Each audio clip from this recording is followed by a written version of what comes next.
Hello, good morning everyone. कैसे हैं सभी बच्चे? बच्चों, आज अपन साइटोलॉजी का एक नया चैप्टर स्टार्ट कर रहे हैं जिसका नाम है cell cycle and cell division.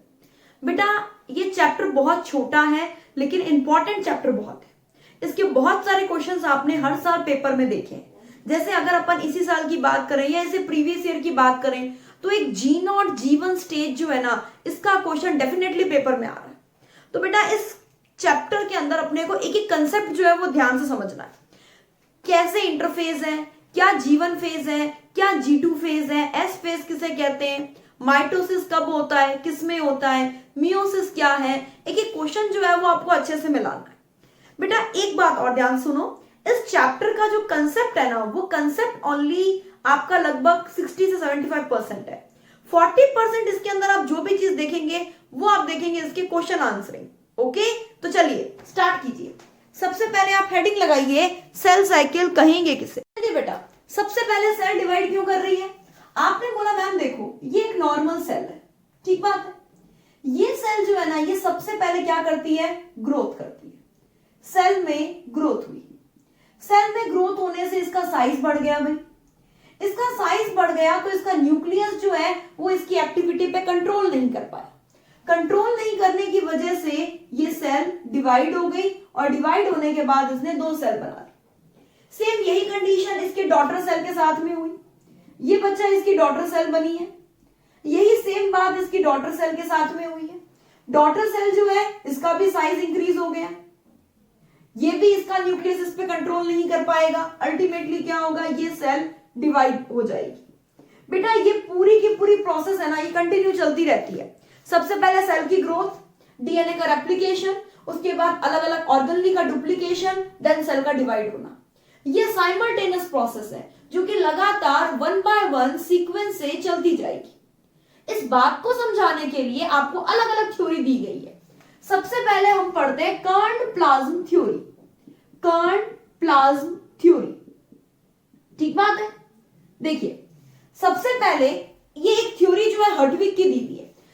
Question हमारा क्या है? हमारा क्वेश्चन है सेल डिवाइड क्यों कर रही है? भाई, सेल के पास ऐसी क्या दिक्कत हो गई कि वो डिवाइड करने लग गई? तो ये थ्योरी हर्टविग ने दी। इस थ्योरी में कहा गया, एक फॉर्मूला दिया गया। फॉर्मूला जो है वो किस टाइप से दिया गया? भाई ध्यान से सुनना।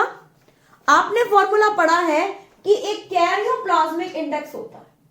माइटोसिस जो है वो कैरियोप्लाज्मिक इंडेक्स में चेंज होने की वजह से होता है। माइटोसिस कैरियोप्लाज्मिक इंडेक्स में चेंज होने की वजह से होता है। कैरियोप्लाज्मिक इंडेक्स, केआई इंडेक्स, इसमें डिस्टरबेंस हुई है, इस वजह से चेंज हो रहा है, इस वजह से सेल डिवाइड कर रही है। पहले तो आप इसका नाम लिखिए, कैरियोप्लाज्मिक इंडेक्स। कैरियोप्लाज्मिक इंडेक्स, या फिर आप इसे क्या बोल सकते हो? आप इसे बोल सकते हो nucleo cytoplasmic ratio. Nucleo cytoplasmic ratio, इसमें कोई डिस्टरबेंस हुआ है तो सेल डिवाइड कर रही है। क्या फॉर्मूला है इसका? केआई का फॉर्मूला हो गया volume of nucleus upon volume of cell minus volume of nucleus. ध्यान से समझना, बहुत सिंपल सी चीज है। केआई कैरियोप्लाज्मिक इंडेक्स, इसका मतलब क्या है? Volume of nucleus. Volume of nucleus, nucleus का volume upon volume of cell minus volume of nucleus. अगर हम सेल के वॉल्यूम में से न्यूक्लियस के वॉल्यूम को माइनस कर देंगे तो क्या बचेगा? साइटोप्लाज्म का वॉल्यूम। आपने बताया कैरियोप्लाज्मिक इंडेक्स जो है ना, वो वॉल्यूम ऑफ साइटोप्लाज्म के इनवर्सली प्रोपोर्शनल है। वॉल्यूम ऑफ साइटोप्लाज्म के इनवर्सली प्रोपोर्शनल है। इसका मतलब बेटा, कोई सेल जितनी छोटी है उसमें साइटोप्लाज्म उतना कम है, उसका कैरियोप्लाज्मिक इंडेक्स उतना ही ज्यादा है, वो सेल डिवाइड नहीं करेगी। वापस से सुनो, सेल का साइज क्या है? छोटा है। सेल साइज स्मॉल है, मतलब वॉल्यूम ऑफ साइटोप्लाज्म कम है।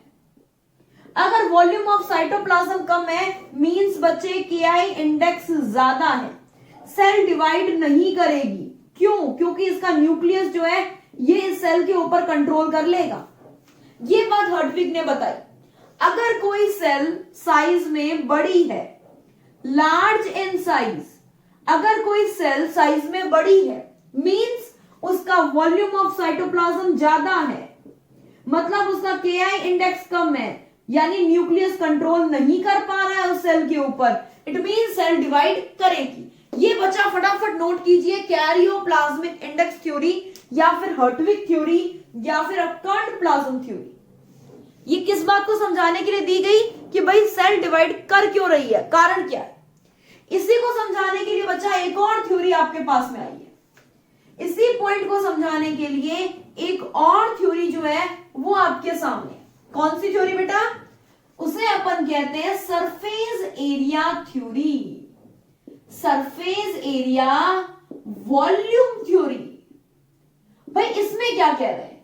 इसमें कह रहे हैं बच्चा कोई भी सेल जो है, ठीक बात है, उसमें ग्रोथ होती है, सेल में ग्रोथ होती है, ऑब्वियस सी बात है। अगर सेल में ग्रोथ होती है तो उसका वॉल्यूम बढ़ जाता है, उसका वॉल्यूम बढ़ जाता है, बट उसी कंपेयर में उसका सरफेस एरिया नहीं बढ़ पाता है। वॉल्यूम बढ़ा है, भाई कोई सेल है वो फूड इंटेक करेगी, मेटाबॉलिज्म करेगी, उसमें नए नए प्रोडक्ट जो है वो डेवलप होंगे, उसका वॉल्यूम बढ़ेगा, लेकिन उसी कंपेयर में उसका सरफेस एरिया नहीं बढ़ पा रहा। अब अगर उसका सरफेस एरिया उसी वॉल्यूम में नहीं बढ़ेगा तो वो सेल उस पर कंट्रोल नहीं कर पाएगी, मतलब सरफेस एरिया एक्सपेंड करना चाहेगा पर उतना सरफेस एरिया है नहीं, वॉल का उतना मटेरियल बना नहीं है, ओनली वॉल्यूम बढ़ता जा रहा है, सेल क्या होगी? डिवाइड कर जाएगी। वॉल्यूम बढ़ा है but not respective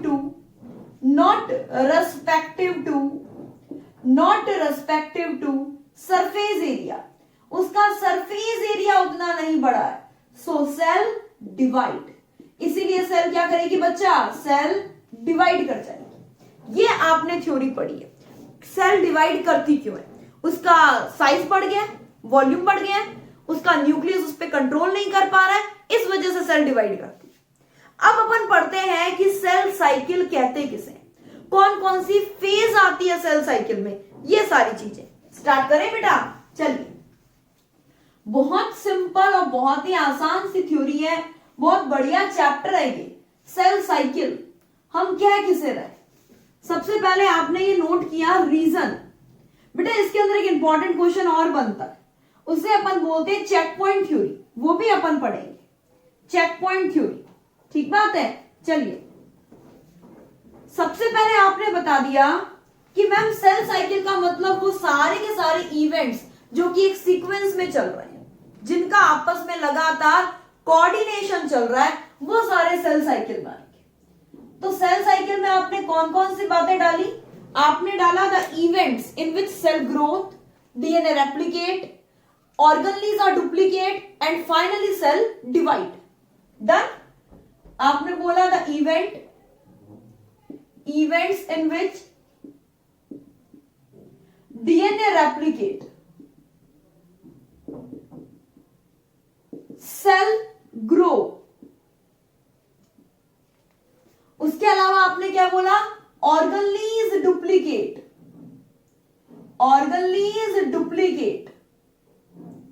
and finally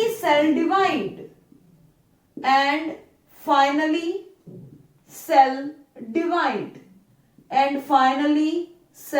divide, ठीक बात, कोई दिक्कत तो नहीं, बहुत नॉर्मल सी चीज है सेल साइकिल। अब बेटा एक बात और ध्यान रखना, सेल साइकिल में फेज कौन कौन सी आएगी? तो आपने बताया कोई भी सेल साइकिल जो है उसमें बेसिकली दो फेजेस के बारे में हम बात करेंगे। एक अपन बात करेंगे बच्चा इंटरफेज में, कोई भी सेल जो है वो अपना मैक्सिमम टाइम जो है वो इंटरफेज में निकालती है। सेल साइकिल की सबसे एक्टिव स्टेज इंटरफेज होती है, मतलब जिसमें अपन कहें कि सारा का सारा मेटाबॉलिक रिएक्शंस चल रही है, वो इंटरफेज है। लेकिन जब अपन माइक्रोस्कोप से देखते हैं ना तो हमें ऐसा लगता है कि जैसे इस स्टेज के अंदर कुछ हो ही नहीं रहा है, मतलब कोई नया चीज हो ही नहीं रही है। तो कुछ साइंटिस्ट ने इसका नाम जो है वो रेस्टिंग फेज रख दिया था। हालांकि आप ये बात ध्यान रखना, ये मोस्ट एक्टिव स्टेज है, ये मोस्ट एक्टिव स्टेज है। इसमें अलग अलग टाइप की प्रोटीन्स बनती है, डीएनए का रेप्लिकेशन इसमें होता है, सभी ऑर्गनलीज का डुप्लीकेशन इसी में होता है, बहुत एक्टिव स्टेज है ये। लेकिन अगर अपन माइक्रोस्कोप से देखा कुछ साइंटिस्ट ने, तो उन्होंने कहा तो इसमें तो कुछ हो ही नहीं रहा, तो कुछ साइंटिस्ट ने इसका नाम रेस्टिंग स्टेज रखा। ठीक बात है। By some scientist this stage called as resting phase. कुछ साइंटिस्ट ने इसका नाम रेस्टिंग फेज रखा। हालांकि ये रेस्टिंग फेज है नहीं। कोई भी सेल अगर डिवाइड करती है ना, तो 95% टाइम इंटरफेज में जाता है। ये पूरे के पूरे सेल साइकिल का 95% यही रखता है, सेल ड्यूरेशन। ठीक बात है बच्चा। इसमें 3 तरह की सब स्टेजेस आएगी। एक आएगी G1, एक आएगी S और एक आएगी G2 स्टेज। 3 तरह की सब स्टेजेस आएगी, G1, S और G2। ठीक बात है। टाइम ड्यूरेशन के हिसाब से सबसे बड़ी स्टेज है ये। नेक्स्ट बेटा अपन इसमें बोलते हैं M फेज। ये रियल बात बताए ना, ये एक्चुअल डिवीजन फेज है। सेल में जो डिवीजन हो रहा है, एक्चुअल डिवीजन फेज तो यही, बट इसमें टाइम जो है वो बहुत ही कम, 5 to 10% जो ड्यूरेशन है वो M फेज में जाती है। 5 to 10% ड्यूरेशन। डन भाई। ये एक्चुअल डिवीजन फेज है। एक्चुअल डिवीजन फेज मतलब ये वो फेज है जिसके अंदर हमें क्रोमोसोम के अलग अलग स्ट्रक्चर्स दिखाई देते हैं। न्यूक्लियर मेम्ब्रेन बनेगी कि नहीं बनेगी, न्यूक्लियोलस बनेगा कि नहीं बनेगा, वो सारी बातें हमें इसमें पता चलती है। ठीक बात है। चलिए नेक्स्ट बेटा, इसके अंदर अपन पढ़ेंगे क्या क्या। इसके अंदर बेटा आप 2 चीजें पढ़ोगे। एक आप पढ़ोगे इसमें कैरियोकाइनेसिस, एक आप इसमें पढ़ोगे साइटोकाइनेसिस। ठीक बात है। यानी कि न्यूक्लियस का division, that is known as karyokinesis. Nucleus का डिवीजन कैरियोकाइनेसिस। एक बच्चा अपन पढ़ेंगे साइटोप्लाज्म का division, that means cytokinesis. Cytokinesis. ठीक बात। न्यूक्लियस के डिवीजन में 4 स्टेजेस आएगी। एक आएगी बच्चा प्रोफेज,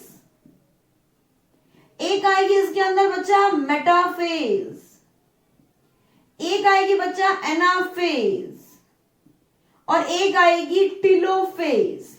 ये बात हम किसकी कर रहे हैं? ये हम एक नॉर्मल सेल डिवीजन की बात कर रहे हैं, मींस हम माइटोसिस की बात कर रहे हैं। अगर कोई रिप्रोडक्टिव सेल है तो वो रिप्रोडक्टिव सेल क्या करेगी? वो हमेशा मियोसिस से डिवीजन करेगी। उसमें meiosis first, meiosis second 2 stages आएगी। ये हम नॉर्मल सेल डिवीजन माइटोसिस की बात कर रहे हैं। फिर साइटोकाइनेसिस जो है वो 2 तरह के मेथड से हो सकता है। एक हो सकता है सेल प्लेट मेथड से और एक हो सकता है सेल फर्रो मेथड से। सेल फर्रो मेथड जो है ये एनिमल सेल का फीचर है और सेल प्लेट मेथड जो है ये प्लांट सेल का फीचर है। यहां तक कोई दिक्कत तो नहीं? डन है सभी का। सेल साइकिल में बेसिक क्या क्या चीजें आने वाली है इसके बारे में आपने पढ़ा। अब एक छोटा सा 2-3 इंपॉर्टेंट पॉइंट्स हैं, उसे आप नोट कीजिए।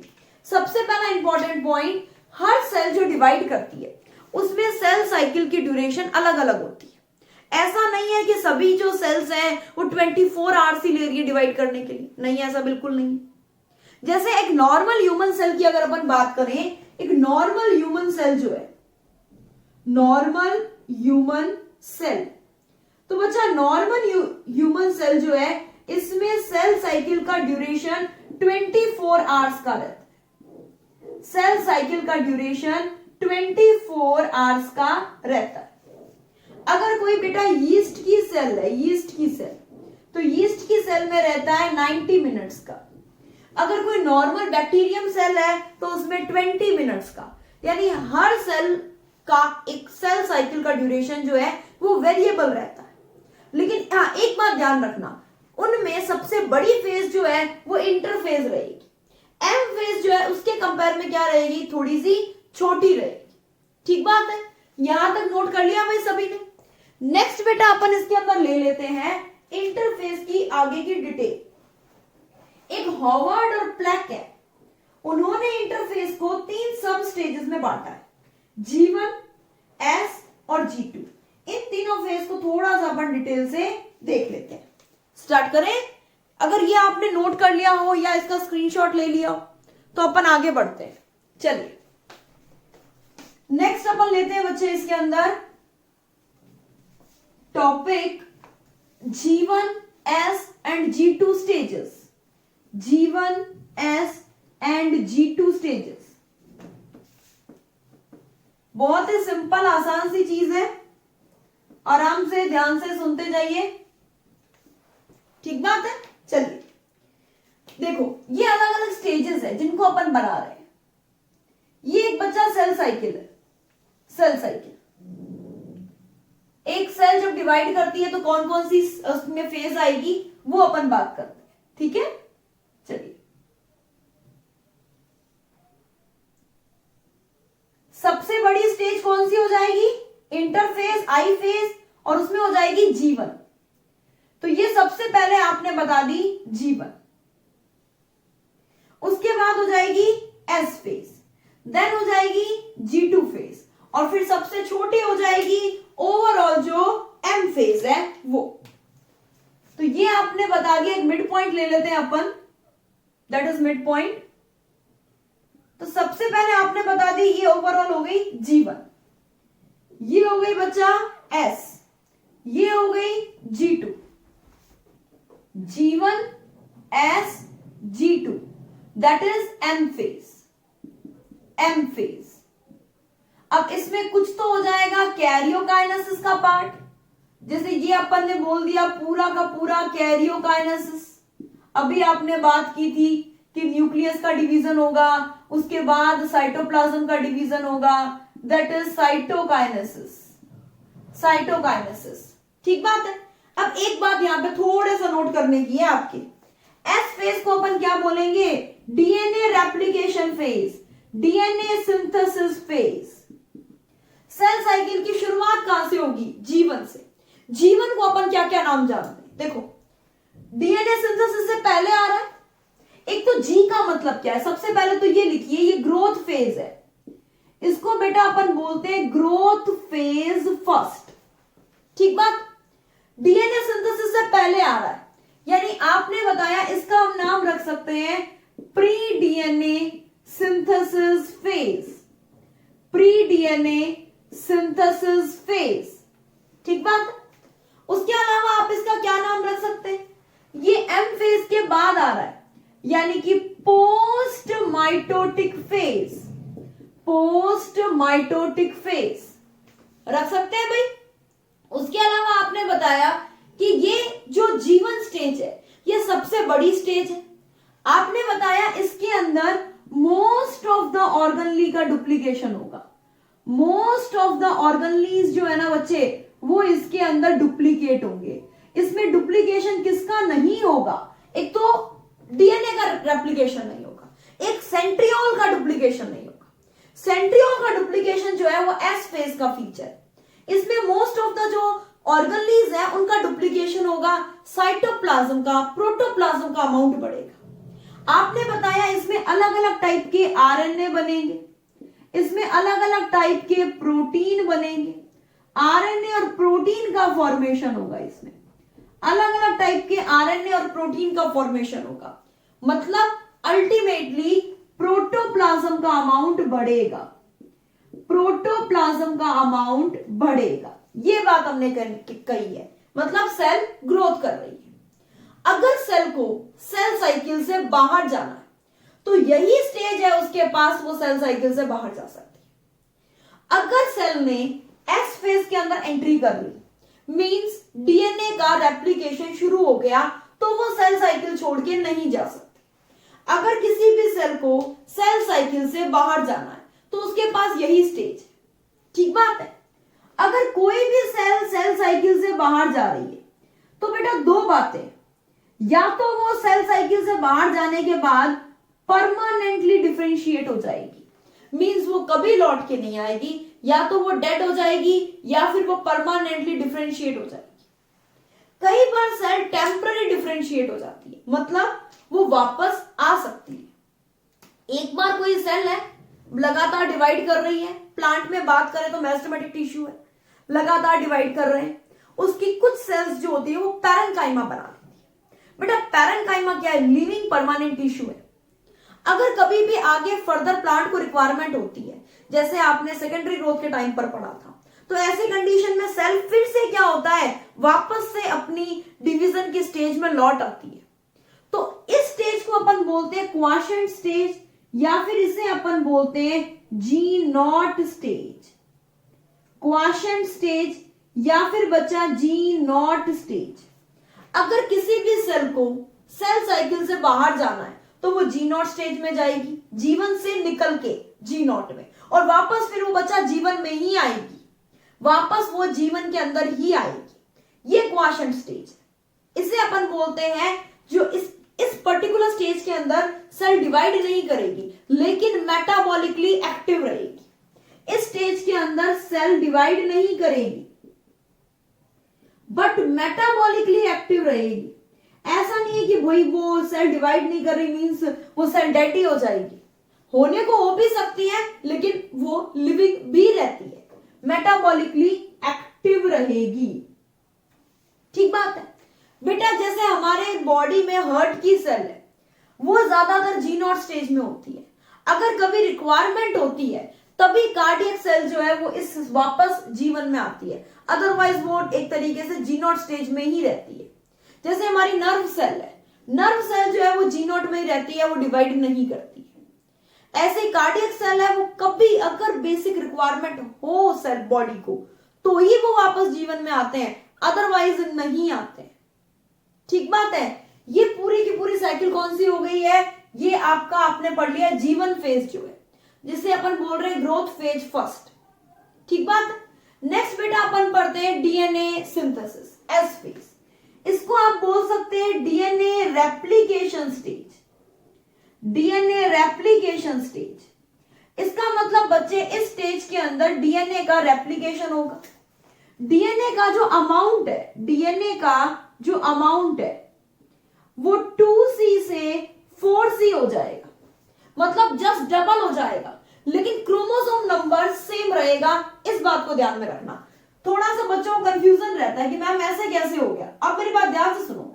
माना ये क्रोमोसोम है, हालांकि इंटरफेज में क्रोमोसोम दिखाई नहीं देते, इंटरफेस के अंदर जो डीएनए है वो इंटरविंग्ड फॉर्म में एक ऐसे गुच्छा सा बनाए हुए रहता है, लेकिन फिर भी अगर अपन कंसीडर करें कि जैसे ये एक क्रोमोसोम में एक डीएनए, एस फेज के अंदर क्या होगा बच्चे, एस फेज के अंदर इस डीएनए की एक कॉपी और बन जाएगी, और क्या है, इसकी एक कॉपी और बन जाएगी, लेकिन क्रोमोसोम तो वही रहा है।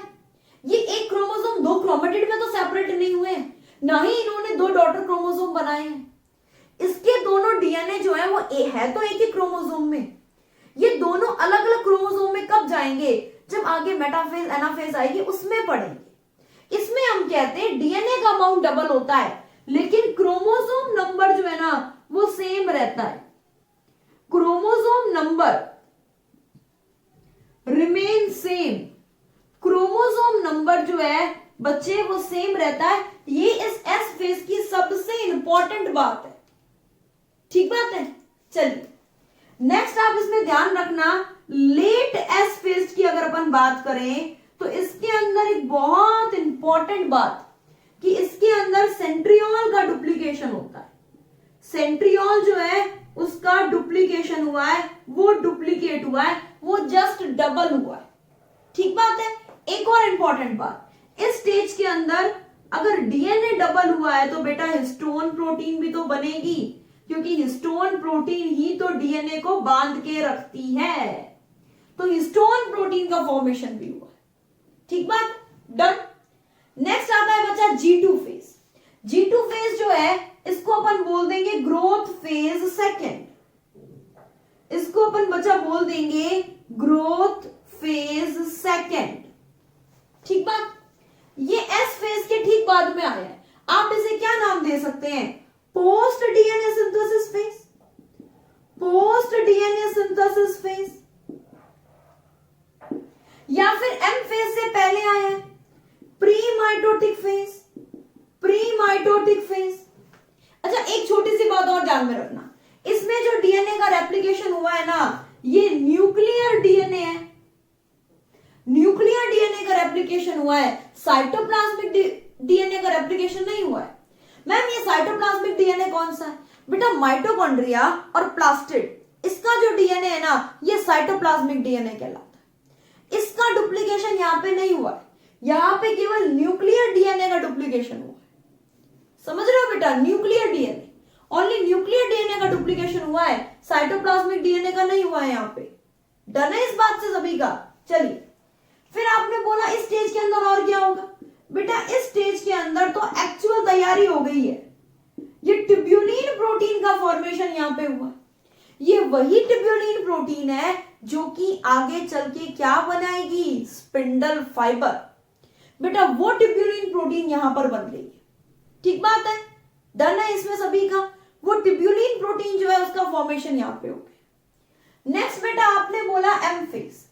एम फेज के अंदर बच्चे जो कैरियोकाइनेसिस है, इसमें अपन 4 स्टेजेस पढ़ते हैं, प्रोफेज, मेटाफेज, एनाफेज और बचा टीलोफेज। एक बात ध्यान में रखना, इसमें सबसे बड़ी फेज जो है ना वो प्रोफेज रहेगी, सबसे छोटी फेज जो है वो एनाफेज रहेगी।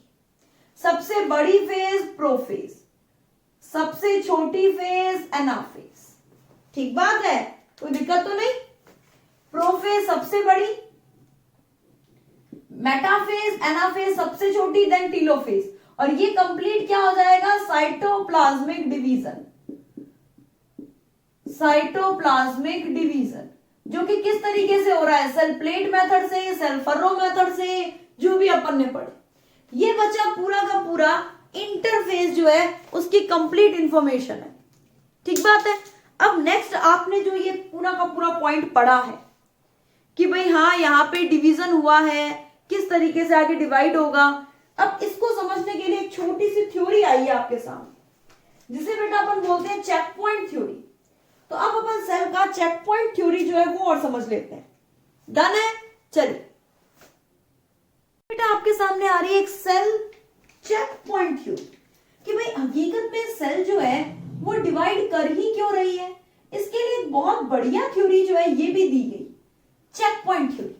बेटा ये थ्योरी जो है इसके अकॉर्डिंग सेल 2 चीजों की वजह से डिवाइड करती है। एक तो है साइक्लिन प्रोटीन और एक है CDK enzyme. Cyclin protein and CDK enzyme, यानी कि cyclin dependent kinase enzyme. Cyclin dependent kinase enzyme, इनकी वजह से सेल डिवाइड करती है, इन 2 की वजह से, cyclin protein and CDK, cyclin dependent kinase enzyme. ठीक बात है। इनकी वजह से सेल कैसे डिवाइड करती है, इस थ्योरी को प्रूव करने वाले साइंटिस्ट है nurse T Hunt. Nurse Hunt बेटा इन्होंने सैकेरोमाइसिस जो है ना उस पर इसकी डिस्कवरी की थी। और एक है बेटा हर्टवेल, हर्टवेल साइंटिस्ट हर्टवेल। इन्होंने 2000, ये 3 साइंटिस्ट हैं, इन्होंने 2001 में जो यीस्ट की सेल है सैकेरोमाइसिस, इस पर इस पूरे के पूरे कॉज की डिस्कवरी की थी। सबसे पहले सेल की शुरुआत, सेल साइकिल की शुरुआत हुई जीवन से। बेटा जब सेल जीवन से एस पर आती है, जी नॉट क्रॉस करने के बाद, अगर सेल को जी नॉट में जाना है तो वो जी नॉट में जाए, वापस जब वो जीवन में आ गई, यहां पर एक चेक पॉइंट होता है जीवन एस चेक पॉइंट। बेटा इस चेक पॉइंट पर जो सीडीके एंजाइम है, काइनेज एंजाइम, बच्चे वो फॉस्फेट ग्रुप को रिलीज करवाता है। ये सीडीके एंजाइम जो है ये फॉस्फेट ग्रुप को रिलीज करवाता है और यहां पर ये जुड़ता है साइक्लिन प्रोटीन से। ये यहां पर बेटा कंबाइन हो जाता है एस साइक्लिन प्रोटीन से। ये एस साइक्लिन प्रोटीन से कंबाइन होगा, एस साइक्लिन प्रोटीन से कंबाइन होगा। ये जो कॉम्प्लेक्स यहां पे बना है सीडीके और एस साइक्लिन का, ये इस पूरे के पूरे एस फेज यानी कि डीएनए रेप्लिकेशन को कंट्रोल करेगा। भाई कैसे कंट्रोल करेगा? इसको कंट्रोल करने के लिए अलग अलग फैक्टर्स चाहिए, जैसे कि आपने बताया कि यहां पर न्यूट्रिएंट प्रॉपर होना चाहिए, तब ये सेल डिवाइड करेगी। यहां पर हार्मोन जो भी है वो प्रॉपर होने चाहिए, जैसे आपने प्लांट में बोला है ऑक्सीन और साइटोकाइनिन, तो यहां पर ग्रोथ फैक्टर अच्छे खासे होने चाहिए, ग्रोथ फैक्टर अच्छे खासे होने चाहिए। ठीक बात है। यहाँ पे डीएनए डैमेज हुआ नहीं होना चाहिए, अदरवाइज ये कॉम्प्लेक्स काम नहीं कर पाएगा। कुछ फैक्टर्स हैं जिनके बेस पर ये कॉम्प्लेक्स काम करता है। अगर ये कॉम्प्लेक्स सक्सेसफुल रहा, यानी कि ये सारी चीजों से प्रॉपर मिलती रही, तो डीएनए रेप्लिकेट हो जाएगा और ये सेल जो है वो नेक्स्ट स्टेज में एंटर कर जाएगी, दैट इज G2 स्टेज।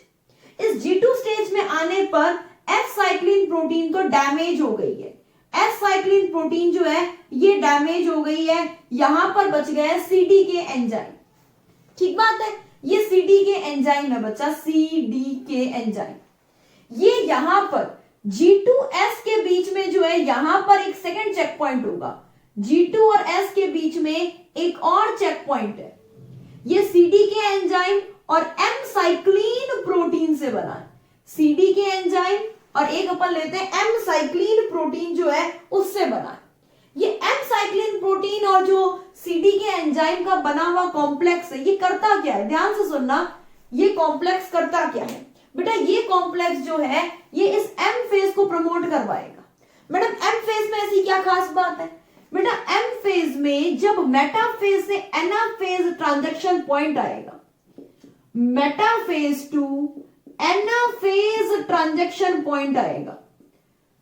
ये ट्रांजैक्शन पॉइंट क्या है बेटा, इसके बारे में थोड़ी सी डिटेल देख लेते हैं। ठीक बात है, metaphase to anaphase, metaphase to anaphase transaction point आएगा, metaphase to anaphase transaction point आएगा। ऐसी कंडीशन में स्पिंडल फाइबर काइनेटोकोर से जुड़ चुका है, आगे अपन पढ़ेंगे स्पिंडल फाइबर जो है वो काइनेटोकोर से जुड़ जाएगा। उस कंडीशन पर यहां पर APF फैक्टर इनिशिएट हो जाएगा, एनाफेज प्रमोटिंग फैक्टर जो है ये एक्टिवेट हो जाएगा, एनाफेज प्रमोटिंग फैक्टर जो है ये बच्चा एक्टिवेट हो जाएगा। और ये एक्टिवेट होने के बाद करेगा क्या, ये दो काम करेगा, सिस्टर क्रोमेटिड का सेपरेशन करेगा और क्रोमोसोम का डीकंडेंसिएशन करेगा। दो काम करेगा बच्चे ये। सबसे पहला काम तो ये करेगा separation of sister chromatid, separation of daughter chromosome, separation of sister chromatid, या फिर अपन किसे कह सकते हैं separation of daughter chromosome. Next बच्चा बी पार्ट है, बी में क्या करेगा ये डीकंडेंसिएशन ऑफ क्रोमेटीन मटेरियल, जो भी क्रोमोसोम है उसको फिर से क्रोमेटीन मटेरियल में बदलेगा, जो कंडेंस पार्ट है उसे डीकंडेंस करेगा। ये काम कौन करेगा, APF। और ये CDK एंजाइम का एक नाम और है, इसे अपन बोलते हैं मैच्यूरेशन प्रमोटिंग फैक्टर, MPF। इसे बच्चा अपन नाम देते हैं मैच्यूरेशन प्रमोटिंग फैक्टर। ठीक बात है, कोई दिक्कत तो नहीं। तो ये ओवरऑल आपने CDK थ्योरी यानी चेक पॉइंट थ्योरी पढ़ी है, जो कि दो चेक पॉइंट को बेसिकली बताता है। सेल साइकिल को देखो, सबसे मेन चेक पॉइंट ये, अगर इस पे सेल साइकिल नहीं रुकी है तो वो आगे कहीं स्टॉप नहीं होगी। कंट्रोलिंग फैक्टर एक यहां पर भी आता है G2S। G2S कंट्रोलिंग फैक्टर के पास एक प्रमोटिंग फैक्टर है, that is anaphase promoting factor. ठीक बात है बच्चा, आज अपन ने बहुत इंपॉर्टेंट थ्योरी पढ़ी है, जिसको अपन जो इंटरफेस में आपने G1S और G2 में बांटा की, अलग अलग डिवाइड करके पढ़ा, G1S और G2 में डिवाइड करके पढ़ा।